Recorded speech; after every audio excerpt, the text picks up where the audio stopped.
waa muuqaalkii ugu horeeyay oo markaan si toos ah uga imaanaya gudaha waxaa la ogolaaday in warbaahinta ay galaan sida hadda arki kartidna waxyeelada qaraxa uu geystay xisaab ma laha dowladda Soomaaliya gaar ahaan ciidanka Haramcad ayaa hadda dadkii u fasaxay inay gudaha u gali karaan halkan waxaana la arki karaa dad badan oo goobihii ganacsiga ay ku lahaayeen ee burburay hadda hor xaaqanaya bajaajyadii baaba'ay waxaad u jeedaa gaari qudaar waday oo dad guurayaan iraahdii oo socoto ahaa in xitaa qaraxii jidka uu ku haleelay waxaad u jeedaa ninka uu kor u qaadayo waa kabaradii qaadka ay haweenku ku iibin jireen oo dhulka sida u wada daadsan sidoo kale dhulka dhiigga iyo biyihii ayaa isku darsamayba waa xaalad aad iyo aad u khatar ah qaraxan runtii ma ahayn mid sahlan sidaad u jeedid burbur ayaa dhismayaashii xitaa soo gaaray waxaan aragnaa haweeney iyo dad ag fadhiya meel bannaan ah oo qudaarta lagu iibiyo oo meesha agteeda ahayd maadaama ganacsi ay lahaayeen dadka shacabka ah meesha ay tahay qaraxan meel kasta ayuu dadka ka saameeyay runtii fiiri sida u burburtay dhismaha arag korontadii ayaa xitaa go'day fiiri sidaad arki kartid wallaahi wax weyn ka dhacay meeshan markii ugu horeysay la ogolaaday waa in gudaha loo galo oo warbaahintii loo fasaxay intaas kaliya ma ahane muuqaaladu aad u tiro badan yihiin fiiri dhismahan siduu u burburay runtii qaraxan kii zoobe wax walba ma ka yaraysto waxa aad arkaysid dadkii day la karfadeenay Allahumma najina Allah ya Allah wallahi waxaa dhacay wallahi fiiri baabuurkan gudoomay qaraxa jugtiisa la gudoomay arag dadkii qof inuu ku jira noola sheegay laakiin ilaa hadda ma hubno inuu sax tahay in kale meesha dhismaha hoostooda waa la fagay dad laga soo saaray hoos maray wax badan ciidamadii dhex socda amaankii horta waa la adkeeyay oo in wax kala dhicin oo laga shaqeeyay laakiin wallahi waa qaracan weyn wax meeshan ka dhex jira burburka qiyaas ma laha dhismaha soo gaaray waa muuqaalada ugu dambeeyay hadda ka imaado waa fiiri hotelka u burbur wasaaradda wax oo maaragtay eray lagu cabiri karo xitaa ma aha runtii muuqaalada kaamirada ayaa gudaha ogolaatay oo kaamirada loo fasaxay wariyaasha waa arki kartaa fiiri banaanka ilaa gudaha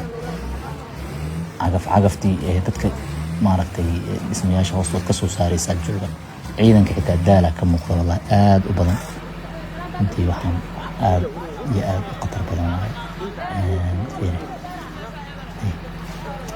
waa habeenimo bacihii dad masaakiin ay ku shaqaysanayeen oo malaamile iska ahaa xitaa meesha yaala bajaajyadii hadhihin bajaajta dhexdaas ordaysay caasigii meeshan waxa ka dhacay wallaahi maanta qiyaas ma laha in la sameeyo waaye tiro rasmi ah xisaabtooda la xiro halkan la ogaado la diiwaan geliyo ilaan dadka dhintay hadda 50 qof la sheegay laakiin waxaan ka badan tahay fiiri caasigan dadka saarna maxaa ku qiyaas kartaa ilaahan ku dhashay wax aad iyo aad u khatar badan waa muuqaalada muujinaya dhulkii xitaa li uu ka muuqdo dhiigii iyo wallaahi maanta kitaabka quraanka kariimka jaldigiisa u jeednaa ilaahay ha barakeeyo mar walba dhib gaari maayo cagaftii hawshii caadi u wadaan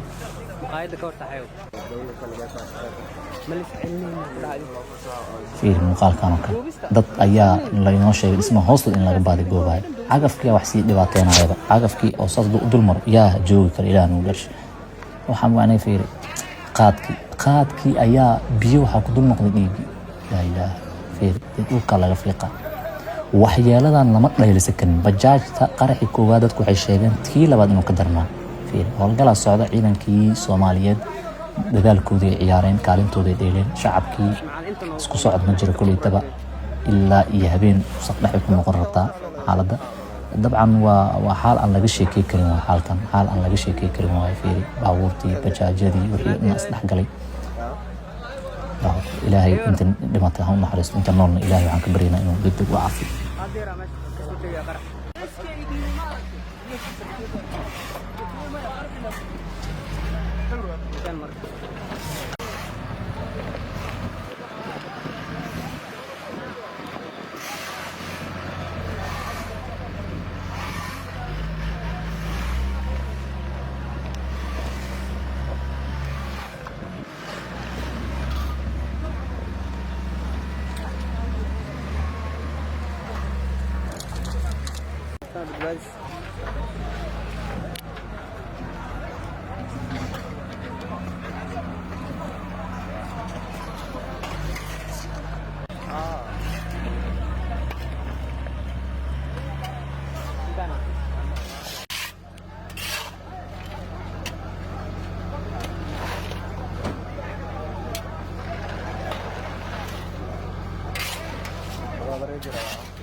ربع أنا أقول سنة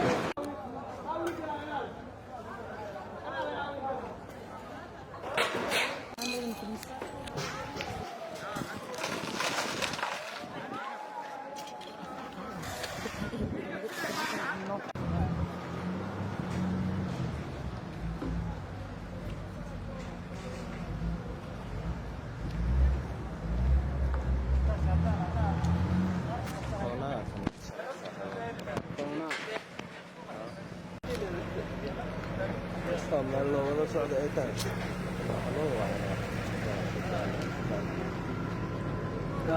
يابا ورا قرح لبات انتو قد عميان kuwaad ama intaa laba xago ah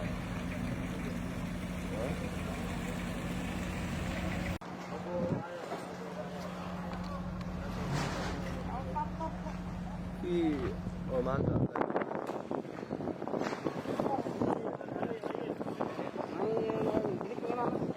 nalkan oo jirana no jirta meel ku